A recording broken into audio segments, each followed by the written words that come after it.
By the way, chat, JD Vance, he's a bulldog. He is a bulldog. And if things go as they should, he will be running in 2028 and 2032.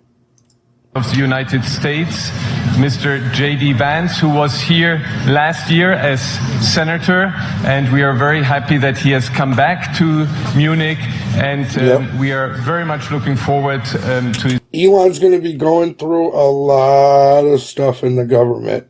He's just getting started. Speech, please welcome Vice President JD Vance. Okay.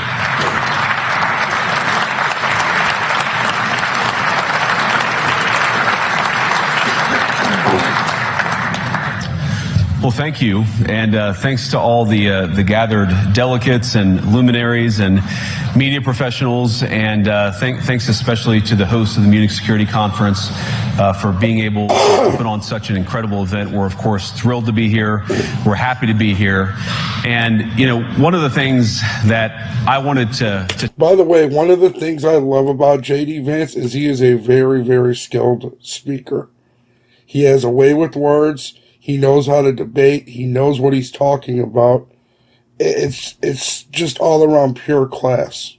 To talk about today is, of course, our shared values. And, you know, it's great to be back in Germany. As you heard earlier, I was here last year as United States Senator. I saw Foreign Secretary David Lammy and joked that both of us last year had different jobs than we have now. But now it's time for all of our countries, for all of us who have been fortunate enough to be given political power by our respective peoples to use it wisely to improve their lives. And I want to say that, you know, I was fortunate in my time here to spend some time outside the walls of this conference over the last 24 hours. And I've been so impressed by the hospitality of the people, even of course, as they're reeling from yesterday's horrendous attack. And the first time I was ever in Munich was with my wife, actually, who's here with me today, on a personal trip. And I've always loved... Vance is a bulldog. You're going to... Man, he tears into these people. The city of Munich, and I've always loved its people. And I just want to say that we're very moved, and our thoughts and prayers are with Munich and everybody affected by the evil inflicted on this beautiful community. We're thinking about you, we're praying for you, and we will certainly be rooting for you in the days and weeks to come. Now, thank you.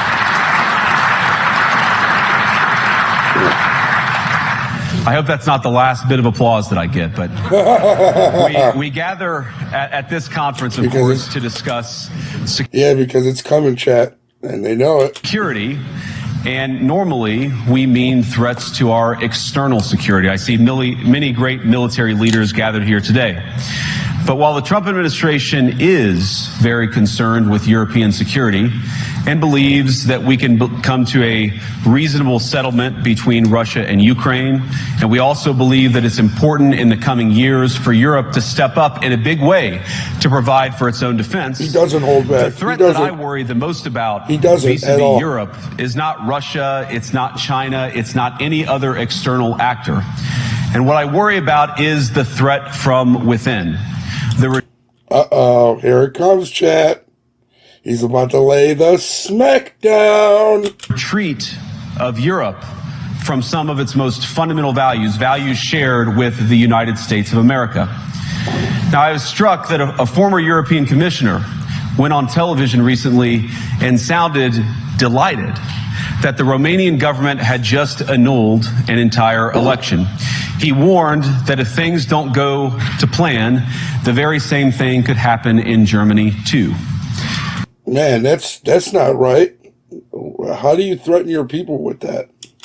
Now, these cavalier statements are shocking to American ears. For years, we've been told that everything we fund and support is in the name of our shared democratic values. Right. Everything from our Ukraine policy to digital censorship is billed as a defense of democracy. Right. But when we see European courts canceling elections and senior officials threatening to cancel others... And we're funding them, by the way, not happening. You're not doing that to your people. We ought to ask whether we're holding ourselves to an appropriately high standard. And I say ourselves because I fundamentally believe that we are on the same team. We must do more than talk about democratic values. We must live them. Now, within living memory of many of you in this room, the Cold War positioned defenders of democracy against much more tyrannical forces on this continent. And consider the side in that fight that censored dissidents, that closed churches, that canceled elections.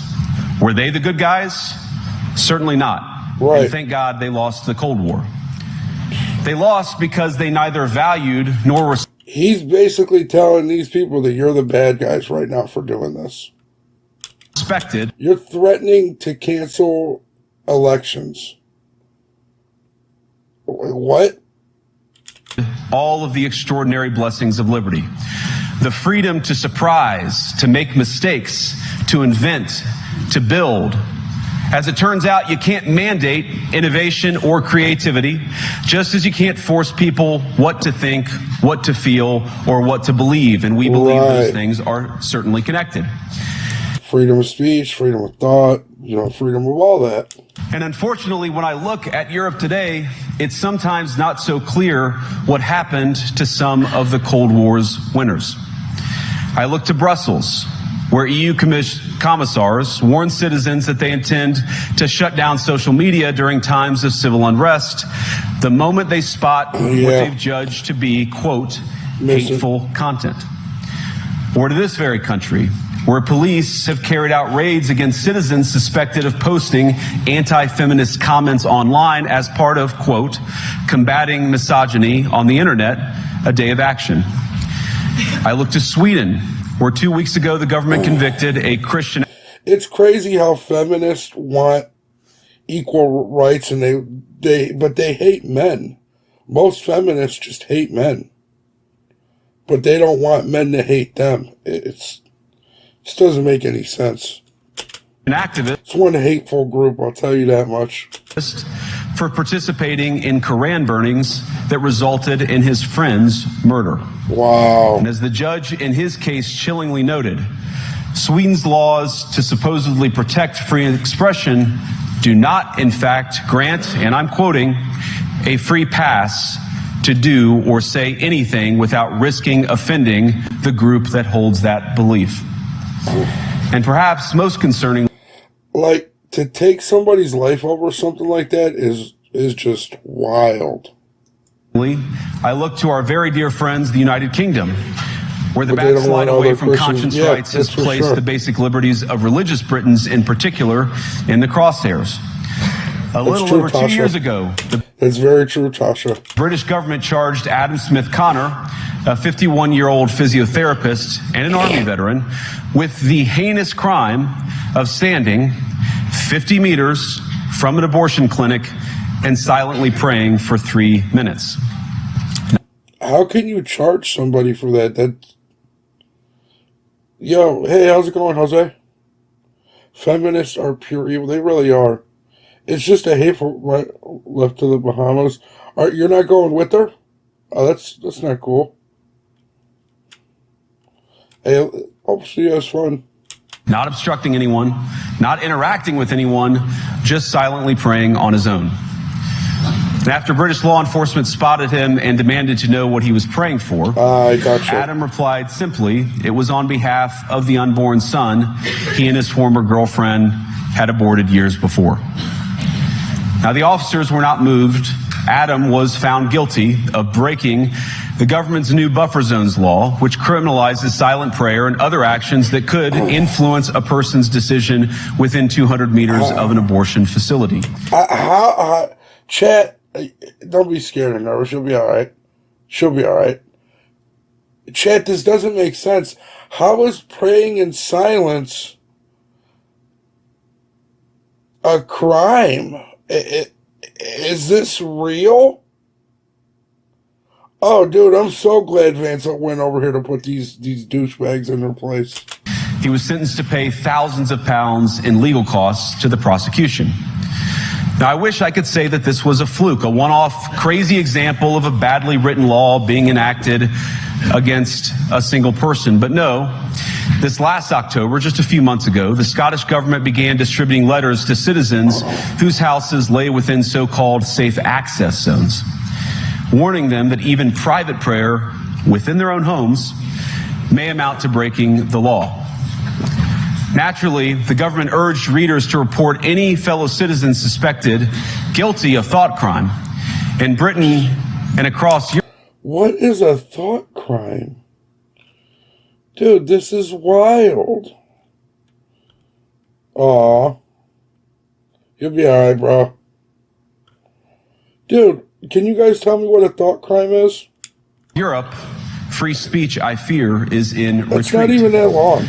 And in the interest of comedy, my friends, but get over it.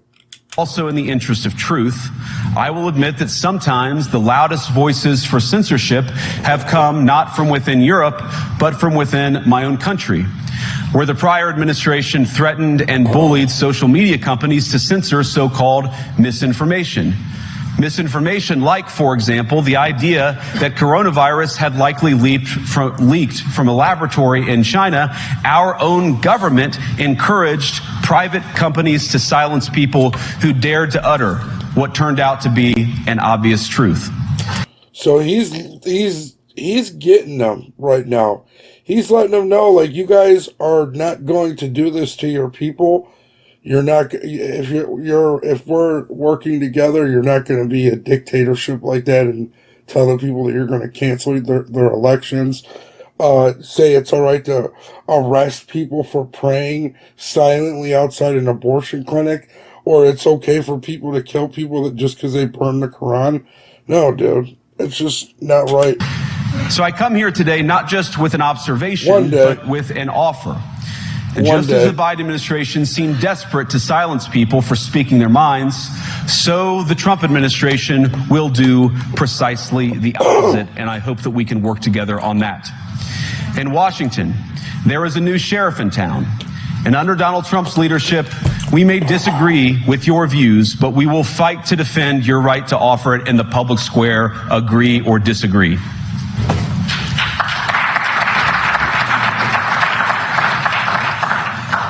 Now, we're at the point, of course, that the situation has gotten so bad that this December, Romania straight up canceled the results of a presidential election based on the flimsy suspicions of an intelligence agency and enormous pressure from its continental neighbors. Now, as I understand it... That's pathetic, for real. That's pathetic.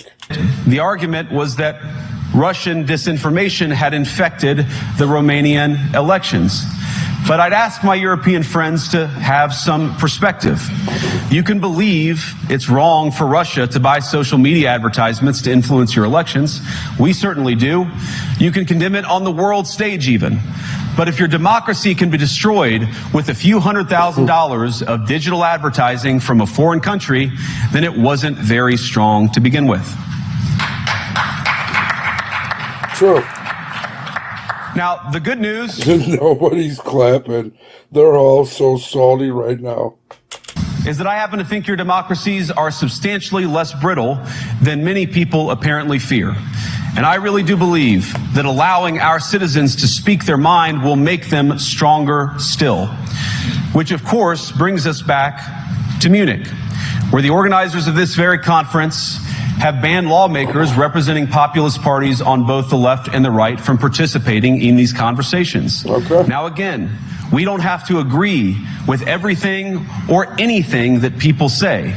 But when people represent, when political leaders represent an important constituency, it is incumbent upon us to at least participate in dialogue with them. Now, to many of us on the other side of the Atlantic, it looks more and more like old entrenched interests hiding behind ugly Soviet-era words like misinformation and disinformation, who simply don't like the idea that somebody with an alternative viewpoint might express a different opinion or, God forbid, vote a different way, right, or even worse, win an election. Now, this is a security conference, and I'm sure you all came here prepared to talk about how exactly you intend to increase defense spending over the next few years in line with some new target. And that's great. Because Dude, JD Vance is a bulldog for real. He just goes in here and he tells these people exactly how it is. As President Trump has made abundantly clear, he believes that our European friends must play a bigger role in the future of this continent. We don't think, you hear this term, burden sharing, but we think it's an important part of being in a shared alliance together that the Europeans step up while America focuses on areas of the world that are in great danger. But let me also ask you, how will you even begin to think through the kinds of budgeting questions if we don't know what it is that we are defending in the first place? I've heard a lot already in my conversations, and I've had many, many great conversations with many people gathered here in this room. I've heard a lot about what you need to defend yourselves from, and of course that's important. But what has seemed a little bit less clear to me, and certainly I think to many of the citizens of Europe, is what exactly it is that you're defending yourselves for. What is the positive vision that animates this shared security compact that we all believe is so important? And I believe deeply that there is no security if you are afraid of the voices, the opinions, and the conscience that guide your very own people. Europe faces many challenges, but the crisis this continent faces right now, the crisis I believe we all face together, is one of our own making. That's crazy. He's basically telling them, get your shit together. Let the people have their voice and don't stop. Dude, this is just, I'm just still mind blown that they're canceling elections on these people. That's crazy to me. I'm glad JD Vance went in here and stood up for those people. If you're running in fear of your own voters, there is nothing America can do for you. Nor, for that matter, is there anything that you can do for the American people. That's Klitschko right there. He used to be a boxer. Now he's the mayor of Kyiv in Ukraine. Who elected me and elected President Trump. You need democratic mandates to accomplish anything of value in the coming years. Have we learned nothing that thin mandates produce unstable results? But there is so much of value that can be accomplished with the kind of democratic mandate that I think will come from being more responsive to the voices of your citizens. If you're going to enjoy competitive economies, if you're going to enjoy affordable energy and secure supply chains, then you need mandates to govern, because you have to make difficult choices to enjoy all of these things. And of course, we know that very well in America. You cannot win a democratic mandate by censoring your opponents or putting them in jail. Whether that's the leader of the opposition, a humble Christian praying in her own home, or a journalist trying to report the news. Nor can you win one by disregarding your basic electorate on questions like who gets to be a part of our shared society. Right. And of all the pressing challenges that the nations represented here face, I believe there is nothing more urgent than mass migration. Yeah. Today, almost 1 in 5 people living in this country moved here from abroad. That is, of course, an all-time high. It's a similar number, by the way, in the United States, also an all-time high. The number of immigrants who entered the EU from non-EU countries doubled between 2021 and 2022 alone, and of course, it's gotten much higher since. Bro. That's crazy. And we know this situation, it didn't materialize in a vacuum. It's the result of a series of conscious decisions made by politicians all over the continent and others across the world over the span of a decade. We saw the horrors wrought by these decisions yesterday in this very city. And of course, I can't bring it up again without thinking about the terrible victims who had a beautiful winter day in Munich ruined. Our thoughts and prayers are with them and will remain with them. But why did this happen in the first place? It's a terrible story, but it's one we've heard way too many times in Europe and unfortunately too many times in the United States as well. Way too many times. An asylum seeker, often a young man in his mid-20s, already known to police, rams a car into a crowd and shatters a community. How many times Must we suffer these appalling setbacks before we change course and take our shared civilization in a new direction? No voter on this continent went to the ballot box to open the floodgates to millions of unvetted immigrants. It's crazy. But you know what they did vote for? In England, they voted for Brexit, and agree or disagree, they voted for it. And more all over Europe, they're voting for political leaders who promise to put an end to out-of-control migration. Because it's like, what people don't understand, we just want you to come here legally. That's all. You're not coming here illegally. It's not happening no more. Those days are over with. I'm telling you, things are going to be a lot different after Trump. There's going to be a lot of policies that they're never going to be allowed to change. And it's going to be some of the greatest immigration policies. All these Democrats were doing was, this is my thoughts. I think they were just trying to get illegals over here because I've watched them give dead people's social security numbers to illegals at my old job. So who's to say that they can't vote with those social security numbers? And if you're the side that's allowing people to come over, who are they going to vote for? Come on now. Now, I happen to agree with a lot of these concerns, but you don't have to agree with me.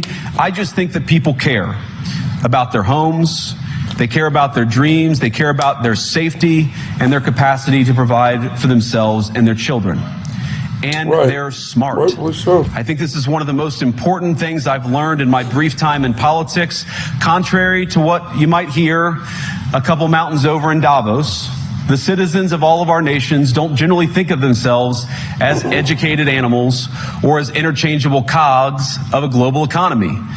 And it's hardly surprising that they don't want to be shuffled about or relentlessly ignored by their leaders.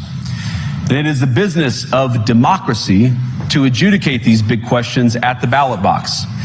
I believe that dismissing their concerns, or worse yet, shutting down media, shutting down elections, or shutting people out of the political process protects nothing.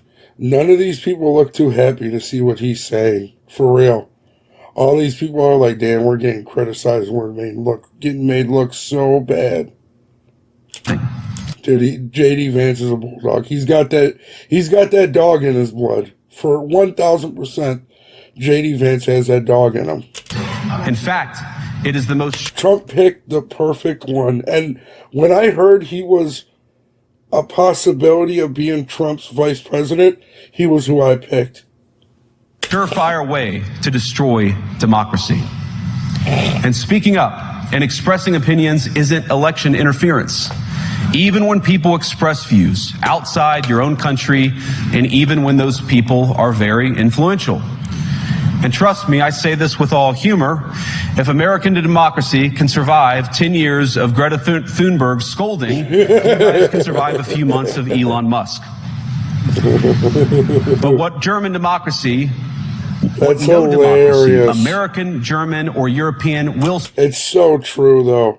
We've had to deal with her shit for so long, chat. Survive is telling millions of voters that their thoughts and concerns, their aspirations, their pleas for relief are invalid or unworthy of even being considered. Just wrong. Democracy rests on the sacred principle that the voice of the people matters. There's no room for firewalls. You either uphold the principle or you don't. Europeans, the people, have a voice. European leaders have a choice. And my strong belief is that we do not need to be afraid of the future. You can embrace what your people tell you, even when it's surprising, even when you don't agree. And if you do so, you can face the future with certainty and with confidence, knowing that the nation stands behind each of you. And that, to me, is the great magic of democracy. It's not in these stone buildings or beautiful hotels. It's not even in the great institutions that we have built together as a shared society. To believe in democracy is to understand that each of our citizens has wisdom and has a voice. And if we refuse to listen to that voice, even our most successful fights will secure very little. As Pope John Paul II, in my view, one of the most extraordinary champions of democracy on this continent or any other, once said, "Do not be afraid."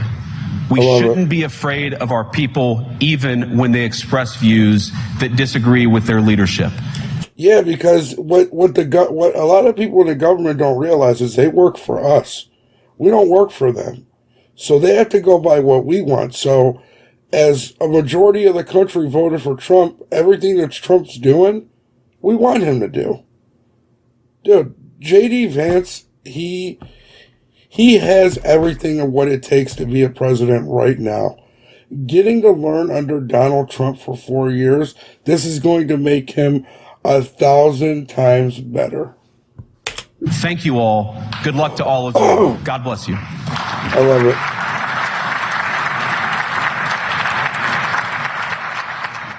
Yeah, he's a bulldog, chat. He is 1,000% a bulldog. Terrorists,